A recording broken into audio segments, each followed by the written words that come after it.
మల్లారెడ్డి గారు.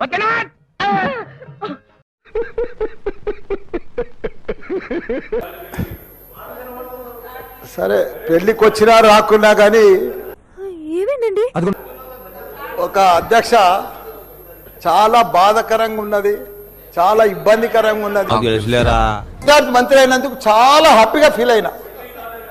కాకపోతే ఇప్పుడు ఎంత బాధపడుతున్నా అంటే ఏమైందిరా?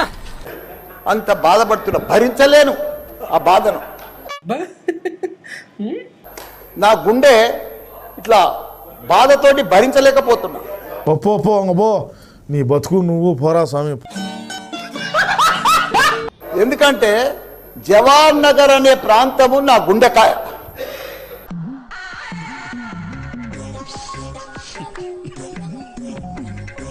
అలా ప్రజలకు చెప్పిన, అందరికి చెప్పిన, దాన్ని అంతా కూడా జిహెచ్ఎంసి మొత్తం చెత్త అంతా తెచ్చి కొన్ని ఏళ్ళ సందే అడ్డే వేస్తున్నారు.